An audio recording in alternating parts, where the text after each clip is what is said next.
Pemprov Su akan fokuskan penanganan COVID-19 di wilayah Mebidang.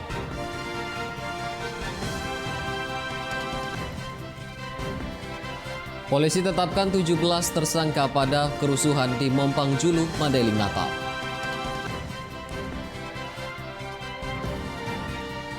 KPU Medan komitmen menggelar pilkada dengan menerapkan protokol kesehatan.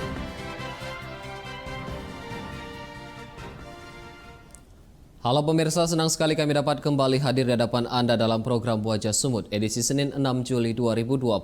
Selain 3 berita utama tadi, kami juga telah menyiapkan informasi menarik lainnya selama 30 menit ke depan. Bersama saya, Dana Pangaribuan, inilah Wajah Sumut selengkapnya.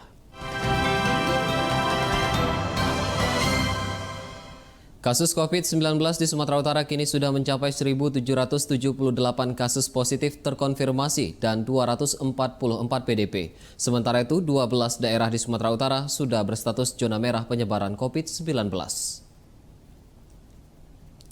Data tersebut dikonfirmasi Gugus Tugas Percepatan Penanganan COVID-19 Sumatera Utara pertanggal 5 Juli 2020 pukul 17 waktu Indonesia Barat. Jumlah kasus positif COVID-19 meningkat 11 kasus menjadi 1.778 kasus positif, sedangkan PDP sebanyak 244 pasien. Untuk kasus positif yang meninggal dunia berjumlah 104 orang dan yang telah dinyatakan sembuh meningkat 19 kasus menjadi 477 orang. Berdasarkan data persebaran COVID-19 Sumatera Utara saat ini, sebanyak 12 daerah sudah berstatus zona merah penyebaran COVID-19 dan Kota Medan masih menjadi daerah penyumbang kasus tertinggi mencapai 1.144 kasus positif. Pemirsa, penjemputan paksa jenazah diduga terpapar COVID-19 oleh pihak keluarga terjadi di Kota Medan. Pihak keluarga dan petugas kepolisian terlibat keributan dan menolak jenazah dimakamkan sesuai protokol COVID-19. Aksi pengambilan paksa jenazah pasien berstatus PDP COVID-19 terjadi di Rumah Sakit Umum Madani di Jalan Air Hakim Medan pada Kamis malam lalu. Puluhan anggota keluarga mengambil jenazah untuk dibawa pulang dengan menggunakan angkutan umum. Adu mulut antara pihak keluarga dengan petugas kepolisian tak terhindarkan. Pihak keluarga tidak terima jenazah disebut berstatus pasien dalam pengawasan COVID-19. Untuk menghindari terjadinya keributan, petugas kepolisian akhirnya membiarkan pihak keluarga membawa jenazah tersebut pulang ke rumahnya di Jalan Mandala Bypass, Kota Medan. Sementara pihak Rumah Sakit Madani mengatakan penetapan status PDP terhadap jenazah dilakukan berdasarkan hasil pemeriksaan medis yang mengarah pada indikasi terpapar COVID-19. Kasus penjemputan paksa jenazah tidak hanya terjadi di Rumah Sakit Madani, namun juga terjadi di Rumah Sakit Pirngadi Medan pada Sabtu lalu. Dari hasil pemeriksaan kita, gejala, kemudian hasil foto toraks, kemudian tadi sempat di rapid test, semuanya mendukung ke arah ya wabah lagi virus COVID-19 ini.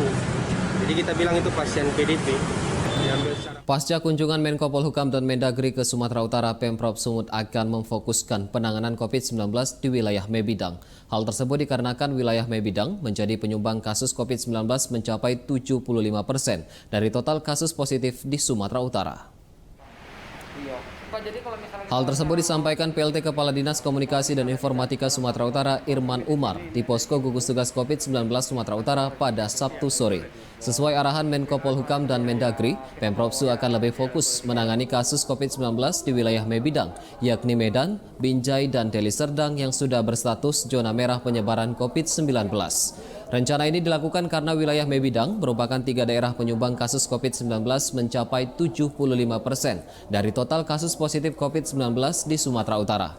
Adapun beberapa langkah yang diambil Pemprov Su bersama gugus tugas dalam penanganan COVID-19 di wilayah Mebidang, diantaranya peningkatan kemampuan pemeriksaan spesimen COVID-19 melalui metode PCR dan rapid test, menguatkan tatanan sosial dan ekonomi dalam refocusing anggaran tahap 2, membatasi aktivitas masyarakat sesuai pedoman protokol kesehatan, serta gencar mensosialisasikan protap COVID-19 lewat para tokoh agama maupun masyarakat. Sementara terkait rencana new normal di Sumatera Utara, Irman menambahkan Pemprov Sub belum menerapkan new normal dan masih menunggu keputusan ajuan konsep new normal dari pemerintah pusat yang ditargetkan dapat diterapkan dalam pekan ini. Berdasarkan data gugus tugas COVID-19 Sumatera Utara, per tanggal 5 Juli 2020, jumlah kasus positif di Sumatera Utara sudah mencapai 1.778 kasus dan 244 pasien dalam pengawasan. Mie bidang adalah 75% daripada jumlah yang terdampak COVID di Sumatera Utara. Maka fokus kita ke 3 wilayah ini, karena kalau 3 wilayah ini kita fokus tuntaskan, maka 75% masalah COVID di Sumut ini tuntas. Oleh karena itu, Pansus COVID-19 DPRD Kota Medan berencana akan memanggil PLT Wali Kota Medan Ahyar Nasution selaku Ketua Gugus Tugas Percepatan dan Penanganan COVID-19 Kota Medan. Pemanggilan Ahyar dilakukan DPRD Kota Medan melalui mekanisme hak interpelasi. Hal tersebut disampaikan Ketua Pansus COVID-19 DPRD Medan Robi Barus kepada wartawan beberapa waktu lalu. Pansus COVID-19 DPRD Kota Medan berencana akan menggunakan hak interpelasi terhadap Ketua Gugus Tugas Penanganan COVID-19 Kota Medan yang juga PLT Wali Kota Medan Ahyar Nasution. Hak interpelasi dilakukan setelah PLT Wali Kota Medan Ahyar Nasution tidak hadir dalam 2 kali rapat pansus terkait penggunaan dana COVID-19 sebesar 500 miliar rupiah yang bersumber dari APBD Kota Medan. Selain soal anggaran, pansus juga ingin mempertanyakan kebijakan terkait Perwal nomor 11 tahun 2020 yang dikeluarkan PLT Wali Kota Medan. Perwal ini dinilai tidak berjalan efektif sebab tidak dibarengi pengawasan yang ketat oleh aparatur pemerintah Kota Medan yang menyebabkan kasus positif COVID-19 di Kota Medan terus mengalami peningkatan. Kemudian Perwal 11 yang dikeluarkan oleh gugus tugas dan PLT Wali Kota. Ternyata Perwal itu di bawah tidak berjalan dengan efektif, tidak dibarengi dengan pengawasan-pengawasan yang ketat oleh aparatur pemerintah Kota Medan. Sehingga seolah-olah Perwal itu hanya dibuat saja, dibiarkan seperti itu. Pemirsa, saja akan hadir informasi mengenai polisi tetapkan 17 tersangka pada kerusuhan di Mompang Julu, Mandailing, Natal. Tetaplah bersama kami.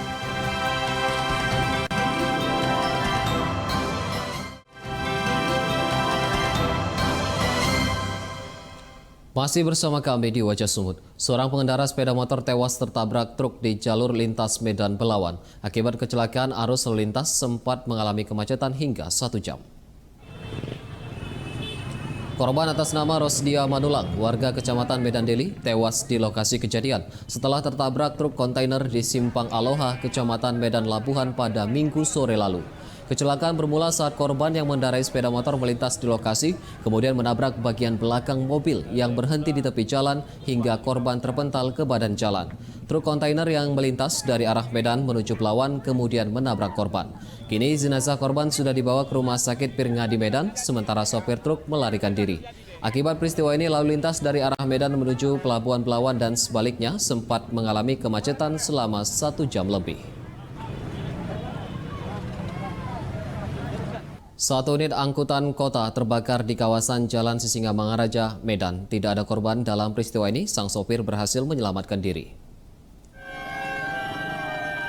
Satu unit angkutan kota terbakar pada Jumat sore, lalu di Jalan Sisingamangaraja, depan Tugu Sisingamangaraja, kilometer 4 Medan Tanjung Morawa. Kebakaran ini mengakibatkan arus lalu lintas mengalami kemacetan karena angkutan kota bernomor polisi BK 1917 GF terbakar persis di persimpangan jalan dan berdekatan dengan pusat perbelanjaan. Tim pemadam kebakaran yang tiba kemudian memadamkan api yang menghanguskan angkutan umum tersebut. Menurut salah seorang penumpang yang berhasil menyelamatkan diri, api tiba-tiba muncul dan membesar. Sopir dan penumpang kemudian menyelamatkan diri keluar dari angkot dan tidak ada korban jiwa dalam peristiwa tersebut.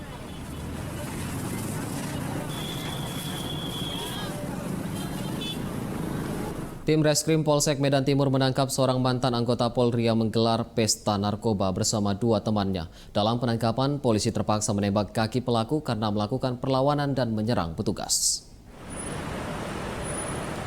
Ketiga tersangka atas nama Jacob Silitonga, Husin, dan Ternando. Ketiganya ditangkap saat menggelar pesta narkoba di Jalan Bukit Barisan, Gang Pandan, Kota Medan. Salah seorang tersangka yang merupakan mantan anggota polisi terpaksa ditembak petugas di bagian kaki karena melakukan perlawanan dan menyerang polisi dengan senjata tajam. Dari penyergapan, polisi menyita barang bukti, sisa narkoba, dan alat hisap sabu serta senjata tajam. Ketika pelaku masih menjalani pemeriksaan di Polsek Medan Timur, ketiganya dijerat pasal berlapis, yakni Undang-Undang Narkotika dan penyerangan terhadap petugas kepolisian. Telah melakukan penangkapan tersangka narkoba di rumahnya di Jalan Bukit Barisan. Dilakukan perlawanan oleh tersangka dengan menggunakan golok dan garukan itu.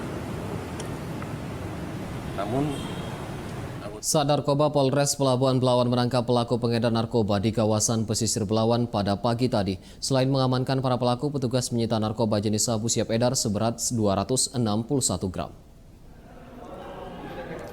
3 pelaku pengedar narkoba masing-masing Sulaiman, Irfansyah, dan Marzuki diamankan dari lokasi berbeda di kawasan Kecamatan Medan Labuhan dan Medan Marelan. Dalam penangkapan, polisi menyita barang bukti sabu siap edar seberat 261 gram. Kapolres Pelabuhan Belawan mengatakan, dari penangkapan sabu siap edar ini, setidaknya kepolisian dapat menyelamatkan 3.000 anak bangsa dari narkoba.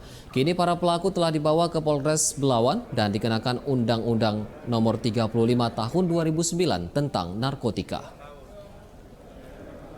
Setiap saat kita tetap siaga, tetap siap mengantisipasi itu dengan melakukan patroli bersama, ya, menjaga persimpangan-persimpangan dan mapping tempat-tempat rawan yang sering terjadi. Pemirsa, kita ke berita selanjutnya. Polres Mandailing Natal menetapkan 17 orang warga sebagai tersangka kasus kerusuhan saat unjuk rasa di Desa Mompang Julu, Kecamatan Panjabungan Utara, Kabupaten Mandailing Natal yang terjadi beberapa waktu lalu. Para tersangka diamankan dari lokasi berbeda, sementara yang lainnya datang menyerahkan diri. Ke-17 tersangka dijerat sejumlah pasal, diantaranya pasal 170 tentang pengerusakan dengan ancaman pidana maksimal 12 tahun penjara.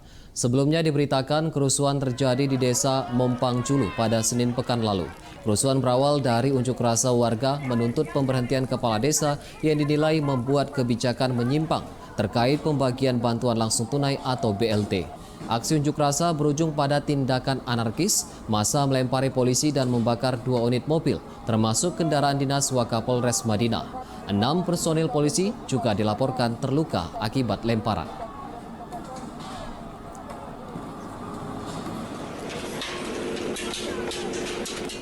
Hasil pemeriksaan Inspektorat Mandailing Natal menyebutkan penyaluran BLT dana desa di Mompang Julu sudah sesuai kesepakatan bersama.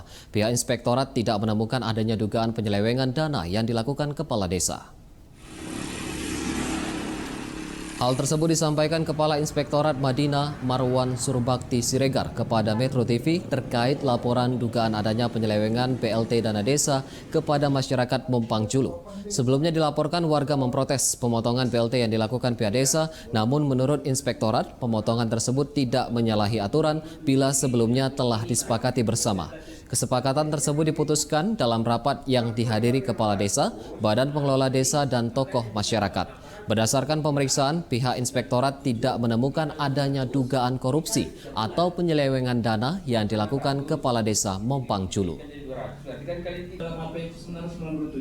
Pemotongan itu sudah dimusyawarahkan oleh Kepala Desa bersama BPD dan tokoh masyarakat, bahwa intinya mereka setuju uang itu dipecah karena kalau dibagi jumlah yang ada, masyarakat penerima itu banyak, ada sekitar 800. Usai jeda kami akan kembali dengan informasi mengenai KPU Medan komitmen menggelar pilkada dengan menerapkan protokol kesehatan. Tetaplah bersama kami.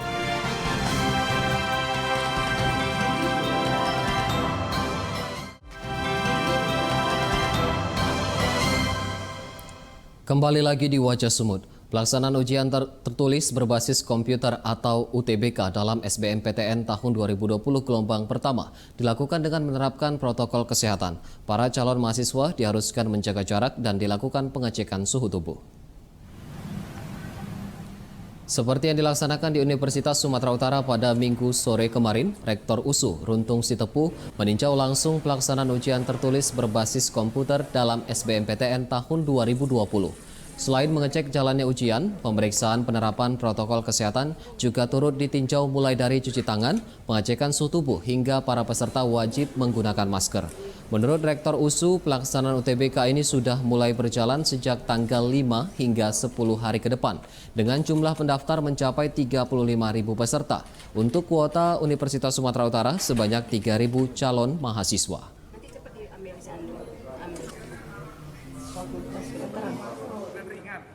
Untuk gelombang pertama ini dari tanggal 5 sampai tanggal 14. Ya, tanggal 5 sampai dengan 14 ya. Jadi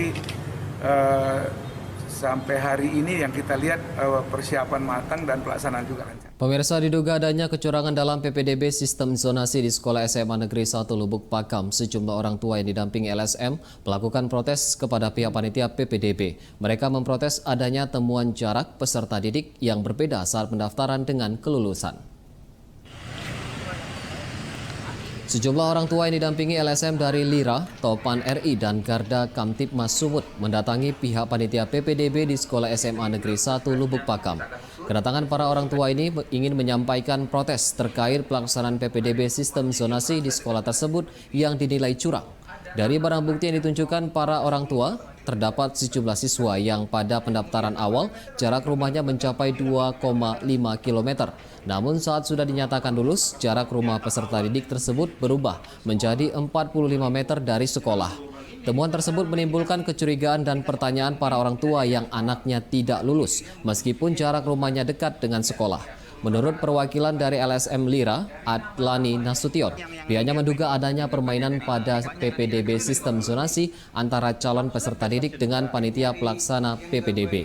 Meski demikian, kedatangan orang tua dan LSM ini tidak mendapat kejelasan karena panitia tidak berada di tempat, sehingga mereka berencana melaporkan kasus tersebut ke anggota DPRD, Ombudsman, dan Dinas Pendidikan Sumut. Kita menyorotin dari segi jalur zonasi, di mana zonasi itu adalah bagi siswa yang rumahnya terdekat dengan sekolah ataupun SMA Negeri 1 Lubuk Pakam, maka itu yang berhak untuk diterima sebagai siswa. Namun dalam prakteknya kita menemukan ada beberapa jarak kilometer yang ataupun zonasi dari sekolah yang bisa berubah-ubah. Seorang anak yang tadinya di awal. Pemirsa, meski virus flu babi G4 belum ditemukan di wilayah Sumatera Utara, sejumlah peternak hewan babi melakukan langkah antisipasi virus dengan menjaga kebersihan kandang ternak dan melakukan penyemprotan disinfektan alami. Seperti yang dilakukan seorang peternak hewan babi, Hasan Sihombing, di Kecamatan Patumbak, Deli Serdang. Penyemprotan disinfektan alami dan rajin membersihkan kandang 2 kali sehari dinilai penting dilakukan dalam antisipasi virus flu babi G4 meskipun virus ini belum merebak ke wilayah Sumatera Utara. Peternak berharap pemerintah segera memberikan sosialisasi terkait flu babi G4, cara pencegahannya maupun vaksinnya agar virus tersebut tidak mewabah seperti virus Hok kolera dan ASF yang terjadi pada akhir tahun 2019 lalu. Sebelumnya, flu babi G4 ditemukan atas laporan ilmuwan Tiongkok beberapa waktu lalu yang menginfeksi ternak dan pekerja peternakan di Tiongkok. Tapi kurasa kalau di Sumatera ini yang saya dengar belum ada lagi penyakitnya sepengetahuan saya. Untuk mencegahnya, opung caranya seperti apa? Bersih-bersih, mandikannya lebih sering? Ya, disemprot. Kasih, kalau nasinya berapa macam itu nasinya, banyak nasinya. Ada yang BS, ada yang ikan itu ikan. Kita ke berita selanjutnya. Komisi Pemilihan Umum Kota Medan akan melaksanakan Pilkada 2020 mendatang dengan menerapkan protokol kesehatan. Saat ini seluruh persiapan tengah dilakukan KPU, terutama kesiapan petugas untuk melaksanakan Pilkada di tengah pandemi COVID-19. Hal tersebut disampaikan KPU Kota Medan saat menggelar FGD di salah satu hotel di Kota Medan pada Sabtu lalu terkait pelaksanaan Pilkada serentak 9 Desember 2020 mendatang. Saat ini seluruh kecamatan di Kota Medan telah berstatus zona merah. Untuk itu pihak KPU akan melakukan sejumlah langkah antisipasi, diantaranya menyediakan sarana kesehatan bak cuci tangan bagi warga, penyediaan hand sanitizer, serta akan melaksanakan rapid test kepada seluruh petugas pemilu. Nantinya seluruh petugas pemilihan akan menggunakan alat pelindung diri saat pelaksanaan pilkada berlangsung. Saat ini pelaksanaan masih dalam tahapan pencocokan dan penelitian data pemilih yang dilaksanakan pada 15 Juli hingga 13 Agustus mendatang. Menurut Ketua KPU Kota Medan Agus Syah R. Damanik, seluruh tahapan Pilkada tahun 2020 diatur dalam PKPU nomor 5 tahun 2020 dengan berkoordinasi bersama gugus tugas percepatan dan penanganan COVID-19. KPU Kota Medan meminta masyarakat untuk tidak khawatir datang ke TPS memberikan hak suaranya agar pelaksanaan Pilkada 2020 dapat berjalan dengan lancar dan sukses di tengah pandemi COVID-19. Sekarang ingin menyampaikan kepada masyarakat bahwa sebelum kita bertugas ya, atau misalnya petugas PPDP kita nanti tanggal 15 akan mendatangi rumah ke rumah ya, melakukan coklit. Mereka itu contohnya ya, mereka akan kita rapid test terlebih dahulu, kemudian akan kita bekal. Dan informasi tersebut sekaligus menjadi penutup Wajah Sumut edisi hari ini. Saya Danang Pangaribuan beserta kru yang bertugas mengucapkan terima kasih atas perhatian Anda. Selamat siang dan sampai jumpa.